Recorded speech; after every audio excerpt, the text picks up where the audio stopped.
Delegado Matheus, muito obrigado por ter aceitado o nosso convite. E a primeira pergunta que eu quero fazer para você é: qual foi a trajetória do Matheus? Desde quando quis ser delegado até chegar à Delegacia do Meio Ambiente? Obrigado pelo convite. Eu fiz faculdade de Direito pensando em ser delegado de polícia. O meu irmão já era delegado de polícia, o meu tio delegado de polícia, escrivão, investigador na família. Então, já no primeiro ano de faculdade, já entrei querendo ser delegado de polícia. Isso facilitou muito, por quê? Porque já desde o início eu foquei essa meta. Então, depois de pouco tempo de formado, eu passei no concurso em Minas Gerais, da Polícia Civil de Minas Gerais. Eu fui trabalhar em Varginha, ali na terra do ET, e não fazia muito tempo que tinha ocorrido o caso. Sim, não fazia muito tempo. E o interessante é que o pessoal da delegacia comentava: não, a gente sabe quem é o ET, era um viciado em crack ali, que ficava incomodando e tal, mas aí eles decidiram supervalorizar o evento. Então você chegava lá, a caixa d'água da cidade era em forma de nave espacial, o ponto de ônibus era em forma de nave espacial, a pracinha tinha um ET imenso ali, o ET de Varginha, né? E depois de algum tempo eu acabei passando no concurso aqui no Paraná, né? Então eu fui trabalhar em Toledo, ali no oeste do Paraná, depois fiquei 3 anos em Realeza, no sudoeste, trabalhei um pouco em Castro, aqui nos Campos Gerais, Foz do Iguaçu, e vim aqui para a capital. E na capital eu trabalhei em várias delegacias aqui. Legal. E Matheus, a tua relação com o animal, isso foi meio por acaso que você veio parar nessa delegacia? Ou é uma paixão já desde a sua infância? Qual que é essa sua relação com animais ou com o meio ambiente em geral? Parar na delegacia, ela acabou sendo não de maneira premeditada, mas meu vínculo com o animal desde criança. Meus pais sempre tiveram animal, sempre tiveram em casa, era cachorro. Então a gente nunca teve gato, nenhum outro tipo de animal, então era cachorro. Então eu não lembro de um período da minha vida que eu não tivesse um cachorro em casa. Então a gente sempre gostou muito. E parar na Delegacia do Meio Ambiente foi em razão que eu era delegado-chefe da Furtos e Roubos aqui de Curitiba. A gente tinha uma média de 120 ocorrências por dia. Então imagina, 120 pessoas indo na delegacia querendo que a gente recuperasse bem. Então assim, eu fiquei como chefe por quase 3 anos, muito estressante. E aí quando mudou o governo, mudou o secretário de segurança, chefia da polícia, né? Então naturalmente a gente muda de delegacia. Aí eu estava muito cansado, muito estressado. Eu pensei, não, vou pegar uma delegacia que tem pouca ocorrência. Aí eu entrei no sistema e comecei a consultar, né, quantas ocorrências por mês e tal. Eu falei, não, a delegacia do meio ambiente deve ser bem tranquilo de trabalhar, né? Aí eu falei, não, chefe, vou para a delegacia do meio ambiente. E chegando na delegacia, primeira semana, um marasmo total, parado. Por quê? Porque iam algumas mulheres lá, principalmente mulher que a gente chama de cachorreira, né? Fazer um boletim de ocorrência, recebia lá 1 ou 2 denúncias no sistema de denúncia do 81. Só que assim, a vida inteira, eu muito acelerado, os policiais trabalham comigo muito acelerados, né? Acostumado a fazer bastante trabalho. Aí a gente pensou, não dá pra ficar desse jeito, não, a gente não consegue. Aí eu comecei a buscar algumas parcerias, principalmente com a prefeitura aqui de Curitiba, na rede de proteção animal.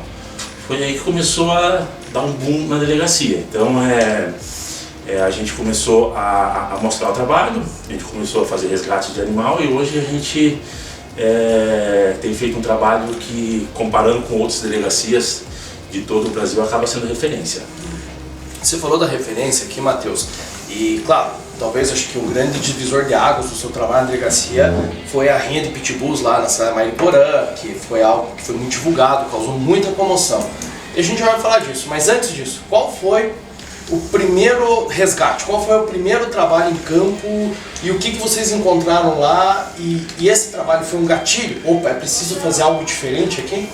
É o caso que o primeiro resgate em si acabou sendo em conjunto com a rede de proteção animal da prefeitura de Curitiba, mas acabou sendo algo normal, ali nada impactante.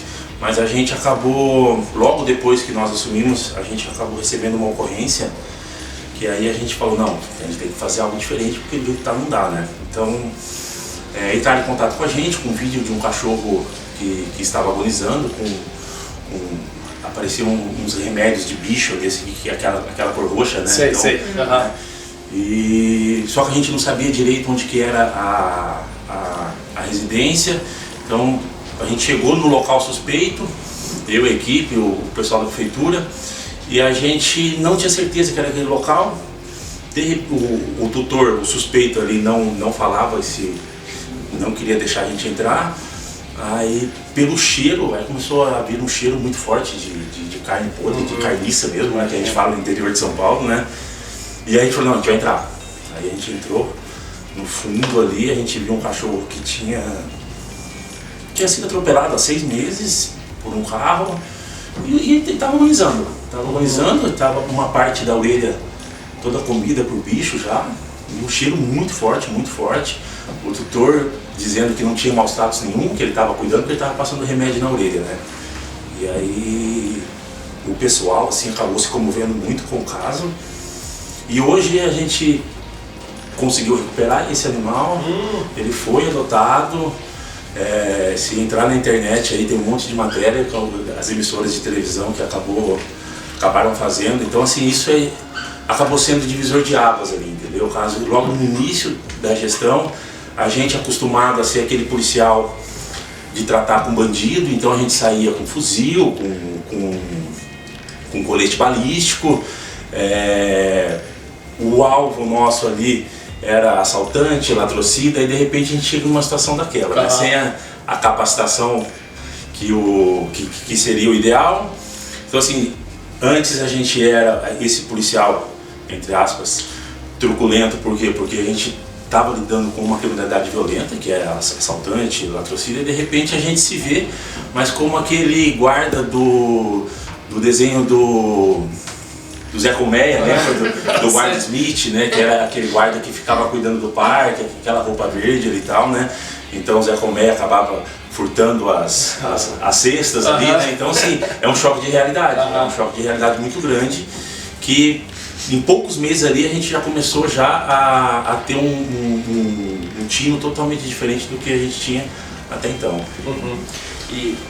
Matheus, você disse que esse foi o primeiro caso, né? Mas qual foi o mais chocante nessa trajetória aí dentro dessa delegacia especificamente, que você falou, poxa, com certeza, para quem gosta de animal principalmente e cresceu com animal, eu imagino que várias vezes você se deparou com uma situação que te chocou, enfim, que te incomodou profundamente, mas qual que é uma que vem na tua cabeça, assim, a mais chocante? A mais chocante, eu acredito que seja da rainha de Mariporã mesmo. Foi bem...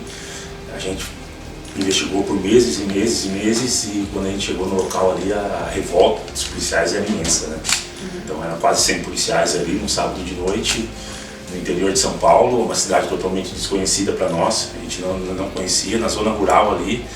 Aí a gente vê a maldade do ser humano ali, né? Então isso daí acabou marcando, assim, esse 80%, caso... 90% dos policiais ali, a gente, desses policiais não conseguiram conter assim, a emoção em razão de tamanha maldade.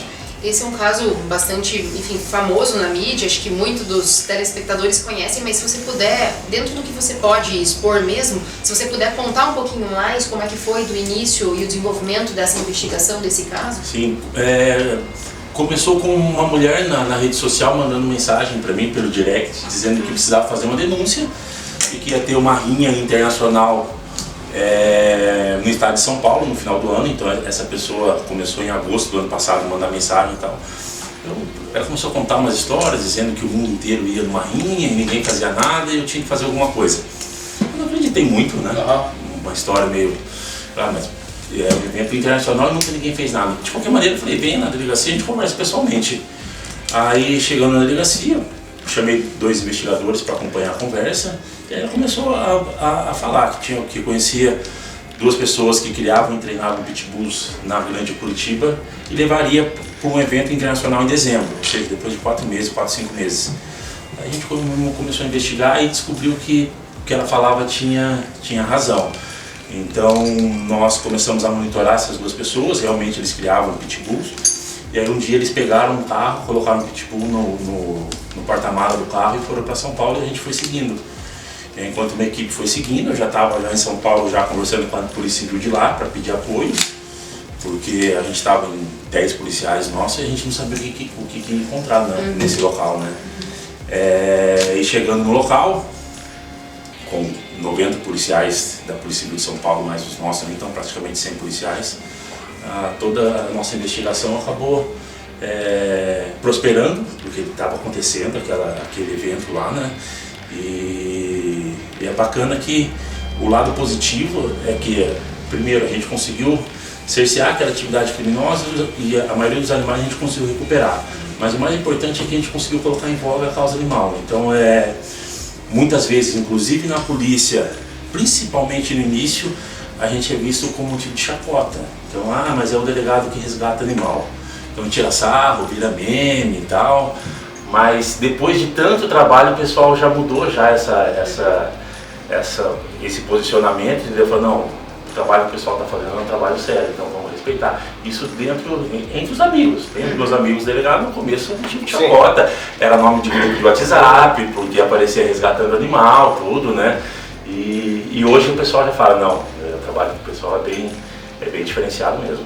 Você acha que a mídia normalmente ela ajuda ou ela atrapalha no trabalho da polícia, enfim, no trabalho de um delegado? É favorável ou é desfavorável a mídia hoje em dia da forma que atua? Com relação à questão positiva dessa exposição junto à imprensa, junto à rede social, a gente acredita que seja melhor a conscientização da população. Antigamente, e sempre houve maus tratos, continua tendo maus tratos, mas hoje a população sente um pouco de temor da polícia. Por quê? Porque ela acha que se ela não melhorar as condições dos animais ali que estão na residência ou no comércio, pode vir a polícia e retirar esses animais. Então, a causa animal, a partir do momento que acaba tendo uma visibilidade perante a população, as pessoas se conscientizam mais. Houve um aumento muito grande por parte de denúncia via boletim de ocorrência, denúncia via sistema 81 aqui do Paraná, mas não porque houve aumento de maus tratos, mas sim a conscientização da população em denunciar, porque a gente acaba externando o que a gente tem feito, então eles acabam gerando uma confiança em nós. Lógico que a gente não consegue dar conta de tudo isso, mas é extremamente gratificante a gente ver uma ocorrência ali no animal que às vezes está 10 anos num cercadinho, numa corrente ali, a gente conseguir retirar esse animal e entregar em boas mãos. Com relação à parte negativa, infelizmente existem algumas pessoas que tentam impedir os nossos trabalhos. Já teve uma associação de criador que entrou na justiça visando impedir as fiscalizações. O Poder Judiciário, como a gente já esperava, disse que não era possível isso, porque a gente, como Poder Executivo, cabe executar a lei. Então, se existe uma lei autorizando a nossa fiscalização, não tem cabimento para o Poder Judiciário impedir isso daí.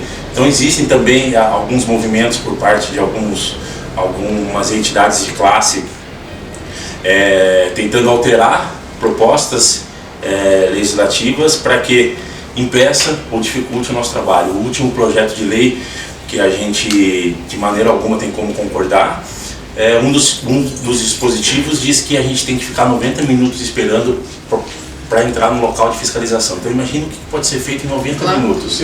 Isso viola a lei, porque está em flagrante delito. Então assim, é uma lei estadual que afronta a Constituição Federal, porque o flagrante delito. Eu posso entrar de madrugada, eu posso entrar em feriado. Então não tem com relação a isso, imagina o que a gente consegue, o que a pessoa consegue mudar de cenário em 90 minutos, né? Esses dias a gente foi numa ocorrência em Campo Largo e a pessoa ficou enrolando a gente para receber a polícia. Depois de 20 minutos ela abriu. A gente sabia que tinha uma cobra lá, uma cobra muito grande, sem a documentação. E a gente começou a olhar a casa e nada da cobra, de repente a gente escutou um barulho, estava vindo do sofá. Aí a gente ergueu o sofá, ele tinha colocado a cobra dentro, uma piton de mais de 4 metros. 4 metros. É uma cobra venenosa? Não é venenosa, é por constrição. Né? Mas é uma cobra muito, muito grande, 4 metros é um tamanho considerável. E ele chegou a selar o forro do sofá. Então, ou seja, levantou, em 20 minutos você consegue fazer muita coisa. E aí essa proposta de lei diz que a gente tem que esperar 90 minutos. Então 90 minutos você consegue dar banho no animal, tosar, tirar os bichos, deixar o animal extremamente saudável perante o agente fiscalizador. Então assim, existem esses projetos de lei, mas a partir do momento em que esse projeto de lei vem a conhecimento público, a população se revolta já, porque é totalmente na contramão, né? Ao invés de pensar no bem-estar do animal, algumas pessoas ainda insistem em dificultar os nossos trabalhos. Por enquanto, nada disso prosperou. Então a gente espera que, em vindo o projeto de lei, que seja projeto de lei para melhorar a causa animal. Por exemplo, o último projeto de lei que o governador mandou para a Assembleia é para criar a Delegacia de Proteção Animal. Então a gente vê com bons olhos isso. Por quê? Porque teriam servidores específicos só para isso. Hoje a gente faz fauna e flora. Então a gente cuida de animal, só que a gente cuida de desmatamento, a gente cuida de incêndio, de poluição. Então seria muito melhor que a gente ficasse focado só na causa animal mesmo. Matheus, as últimas duas perguntas, antes que a gente entre no próximo quadro, que é o interrogatório, que são perguntas mais pessoais.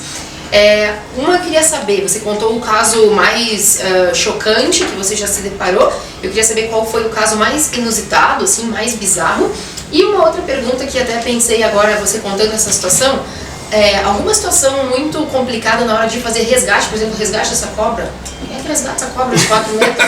E, enfim, ou um pitbull muito, enfim, alguma situação assim no resgate que já tiveram que enfrentar. Então, para fechar essas duas perguntas. Tá, com relação ao inusitado, nós tínhamos acabado de assumir a Delegacia do Meio Ambiente, sem capacitação, sem conhecimento nenhum. Aí veio uma denúncia de Piraquara, dizendo que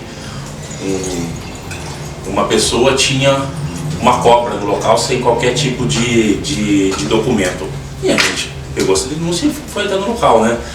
No início ali tem a linguagem corporal, né? O corpo fala, né? Então já começa o nervosismo do investigado ali e tal. Eu falei assim, não, mas pode entrar que não tem nada. A gente tinha acabado de sair da Fundo de Roubos e indo para a Delegacia do Meio Ambiente. Aí a gente entrou no quarto dele. De repente começa a sair do guarda-roupa uma cobra, mas não acabava de sair, de tão grande que era essa cobra. Os policiais ficaram desesperados porque a gente nunca tinha visto. Começou uma gritaria na casa. Resumo, era uma cobra de mais de 6 metros. Então assim, foi a maior cobra apreendida no estado do Paraná, que a pessoa tinha ela como animal doméstico mesmo ali, sim, sem qualquer tipo de documento. Dormia com a cobra? Sim. Então assim, depois disso, ele foi autuado em flagrante, só que como a nossa lei é branda, ele foi liberado, né? Ele virou quase que uma subcelebridade, por quê? Porque ele começou a fazer um monte de post em rede social, dizendo que era um absurdo a delegacia ter feito o que fez, porque estava com a cobra há mais de 10 anos, então... Tinha um apego? Tinha um apego. E tem vídeo e foto de quando a gente chamou aí a pessoa técnica para pegar essa cobra, ele beijando a cobra. Literalmente o cara dormia com o inimigo, então, porque a cobra podia abraçar ele. 6 metros de cobra. Então assim, esse último caso que eu expliquei de Campo Largo, que era uma cobra de 4 metros, impressiona, mas o que mais impressionou foi essa situação que a gente não tinha conhecimento nenhum. Bem no começo. Aí eu liguei pro pessoal da Rede de Proteção Animal, eles levaram uma pessoa que tinha conhecimento do manejo de cobra, tinha caixa específica e tal, mas no local ali a gente ficou bem assustado mesmo, totalmente atípico, né? E a gente pensa, não, eu estudei bastante na faculdade, passei no concurso público, fiz 4 pós-graduações e de repente a gente tem que se deparar com uma situação dessa. Então é muito diferente. É muito diferente. As pessoas, a expectativa de quem entra no concurso, né? Não, que eu for da tiro de fuzil, de calibre 12 e tal. E aí hoje, se você entrar na viatura nossa, tem mata bicheira, tem ração, tem antibiótico, tem aqueles petiscos, então a gente sai fazendo isso. Então é totalmente diferente. Às vezes a gente se encontra na ocorrência e fala, tem arma de fogo. A gente acaba esquecendo. Então assim, esses dias a gente foi no SIC, numa região bem barra pesada ali, uma região que na época da Fundo de Roubos nós saturávamos bastante ali. Aí de repente nenhum policial estava com arma de fogo. Por quê? Porque a gente acaba esquecendo muitas vezes que a gente trabalha na polícia, né? Em razão desse trabalho específico. A gente falou, não, gente, a região é um tanto quanto perigosa, vamos voltar para a delegacia, vamos pegar o armamento e voltar, né? Então a gente às vezes acaba esquecendo isso. Então, Matheus, agora o último quadro do nosso programa chama Interrogatório. Não tem direito ao silêncio, né? É uma coisa um pouco inusitada aqui. Você agora como delegado vai ser interrogado por 2 advogados. E são algumas perguntas mais pessoais, que a ideia é que você responda bem de bate pronto, então aquilo que vem na sua cabeça sem você elaborar muito essa resposta. A primeira pergunta é, um livro que te marcou? O livro que me marca até hoje é a Bíblia, né? Então eu deixo como como livro de cabeceira ali. Eu lembro muito a minha infância ali com meus pais, no interior de São Paulo, questão de fazer o catequismo, a crisma, então é um livro que acaba acompanhando a gente no dia a dia. E um filme imperdível? Eu acredito que seja A Vida é Bela. Eu devo ter assistido umas 10, 15 vezes e reitero, me dá muita nostalgia. Por quê? Porque era um filme que eu assistia com meus pais, meu pai é falecido, então eu acabo assistindo o filme e acabo lembrando de quando assistia. Então é bem legal, se passa na Segunda Guerra, a concentração nazista ali, né? Sim. É um filme bem bonito, que conta a história de uma criança, né? Ali se eu não me engano é do Steven Spielberg, né? Ganhou um monte de Oscar na época, então eu devo ter assistido umas 10, 15 vezes já. E um sonho, Matheus? Pode ser um sonho a ser realizado ou um sonho já realizado, mas um sonho. O que eu gostaria que, em razão do trabalho que a gente vem realizando na delegacia, que a população se conscientizasse mais, que se é para ter um animal que não seja um brinquedo, muitas vezes as pessoas adquirem o animal, ele perde aquele caráter de novidade e acaba se desfazendo do animal. Então as pessoas têm que entender que animal não é brinquedo. A partir do momento que é para ter o animal, esse animal exige carinho, exige amor, tem custo financeiro, tem a questão de tempo, né? Então a gente espera que a sociedade acaba respeitando mais esses animais. E a trilha sonora da sua vida? Considerando que eu sou natural de Francisco Mota, né, de Terra Vermelha, lá no centro-oeste paulista, eu ouvia muito em casa. Meu avô tinha uma chácara, então assim, tinha um carreiro. Tinha um carreiro, a gente vai vibrar. Finalmente, Matheus. É incrível. Você era o que faltava nesse programa. Às vezes, depois eu vim pra Curitiba, mas tinha um carreiro, né? Tinha um carreiro, eles olham assim, mudam o rosto assim, né? A gente sofre bullying, né? Eu gosto. Reitero, me lembra a infância, me lembra a adolescência ali, que chinelão de dedo, na chácara ali, entendeu? Então assim, eu gosto bastante, sim. E um medo? O que o Matheus tem medo? Eu acho que é de decepcionar as pessoas. Então as pessoas depositam na gente uma esperança de fazer algo diferente e decepcionar. Então a gente tenta fazer o trabalho pisando em ovos ali, o mais certinho possível, para que depois não venha ninguém falando que a gente acabou trabalhando à margem da lei e tal. Então eu converso com os policiais que trabalham comigo, gente, não vamos fazer nada de errado, não vamos fazer, fico batendo na tecla. Por quê? Porque a população, pelo menos nessa área aí, é uma população muito fanática, né? Envolve muito amor, muita paixão, né? Então a gente tenta pisar em ovos em tudo quanto é ocorrência pra gente não decepcionar ninguém. E uma palavra que te define? Persistência. Por quê? Porque eu vim de uma família muito simples, não tinha muitas condições de vida. Por quê? Porque eu viajava 150 quilômetros para fazer a faculdade todo dia, não tinha condição de morar em república. Aí muitas vezes não tinha dinheiro para pagar a mensalidade do ônibus, ficava meio escondido no ônibus ali. Meus pais não tinham muita condição e eu estudando. Então assim, se hoje a gente consegue fazer um trabalho bacana, porque eu sempre fui muito persistente no que eu queria. Bacana. Muito legal. Matheus, o que mais te irrita? Falsidade. Na área, mas isso não só na delegacia, né? Mas a pessoa chega, elogia, fala bem, bate nas costas, tudo, né? E depois acaba falando mal, enfim, fazendo coisas que não deveria fazer. Então a gente tem que ser extremamente sincero com as pessoas, né? E a gente percebe na causa animal também. Muitas pessoas chegam e falam, não, seu trabalho é excelente, mas pelas costas está indo fazendo lobby para impedir, tá entrando com ação judicial, entrando com propostas de leis para conseguir, ou pelo menos para tentar cercear o nosso trabalho. E a comida preferida? Agora vamos para a parte... Eu vim de São Paulo, muito churrasco, né? Mas com o tempo, e principalmente por causa da delegacia, eu tenho comido cada vez menos carne. Então eu não sei se o procedimento natural, ou o processo natural é virar vegano, né? Mas assim, hoje eu como cada vez menos carne em razão do nosso trabalho. Então assim, eu gostaria de ser evoluído o suficiente e não comer carne. Eu gostaria de ser. Mas assim, a gente vê tanta desgraça, tanta coisa que fazem com os animais ali, que depois você coloca no prato ali, você começa a pensar, né? Mas a gente não pode ser tão radical também, né? Então assim, antes era, se você perguntasse pra mim, antes de entrar na delegacia do meio ambiente, churrasco. Hoje, eu gosto muito de um risoto, eu fiz uns cursos de gastronomia, eu gosto de fazer isso. E tenho comido interessante, tenho comido cada vez menos carne. Legal, bacana. E a tua maior saudade, Matheus já falou da sua infância, de São Paulo, já deu alguns indicativos aí das suas saudades, mas se fosse para eleger a sua maior saudade?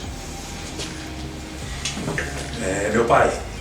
Eu perdi ele faz uns 8 anos, eu acho, morreu de câncer, então é a minha maior saudade. E qual foi a tua maior realização? Na verdade é o dia a dia na delegacia ali, é extremamente prazeroso, então muitas vezes chega e as pessoas vão trabalhar no serviço público ali e falam, putz, tem que cumprir horário, 8 horas por dia, 40 horas por semana. Eu não vejo a hora de chegar segunda-feira, legal. porque eu já tenho na mente o que eu vou fazer, já sabendo que eu vou conseguir fazer um resgate ali, eu vou ter alguém que vai receber o animal ali como lar temporário. Então eu acredito que o dia a dia ali acaba sendo extremamente prazeroso. É uma agonia para mim quando eu tenho que ficar 10, 15 dias fora, entendeu? Então assim, eu viajo, faço uma viagem bacana com os amigos, com a namorada e tal, mas aí eu fico incomodando os policiais toda hora, eles falam, doutor, desligue, não se desliga. Não se desliga. Mas eu acho que acredito que seja o dia a dia, assim, então eu me dou bastante pro trabalho que a gente faz. Tá, e antes da gente encerrar, Matheus, desculpa não fazer mais uma pergunta. Um vinho dia a dia pro Matheus sommelier, e um vinho para uma ocasião especial. Pode ser um pouquinho mais caro, que vale a pena. Eu fui conhecer a vinícola Pérez Cruz, em Santiago, bem legal, ela é em forma de uma barrica, né, de carvalho, então é muito bonita, uma das vinícolas mais bonitas da América Latina.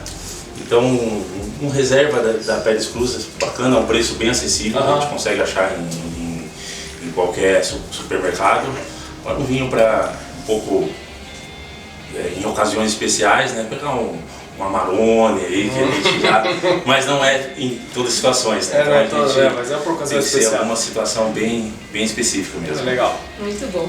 Matheus, a gente quer agradecer imensamente você ter, assim, gentilmente disposto o seu tempo para vir aqui conversar com a gente sobre todo o teu trabalho. Quero declarar que eu e Michel aí somos fãs do seu trabalho, legal, que você continue, que continue fazendo toda a diferença que o seu trabalho faz, né? E obrigada por toda essa sensibilidade que você traz também para o trabalho na polícia, porque a gente com certeza precisa disso, um trabalho bem diferenciado. Então fica aqui a nossa gratidão, nossa admiração e muito obrigado por ter estado conosco. Obrigado, à disposição. Um brinde. Obrigadão. Olá, aqui é a Tati, tudo bem? Hoje eu não vou falar de um rótulo específico para vocês, mas eu vou falar sobre uma uva bem interessante que vale a pena conhecer. Vocês já ouviram falar da Tinta País? A Tinta País é uma uva que os espanhóis trouxeram para o Chile em meados do século XVI e XVII. Mas na década de 70 do século passado, ela perdeu um pouquinho do seu protagonismo para a Carmener, que virou o símbolo do vinho chileno. O que a gente espera da uva País? Corpo leve, bastante rusticidade no paladar e no aroma, então a gente sente aroma de folha, de casca de árvore, a gente sente muita presença da terra mesmo.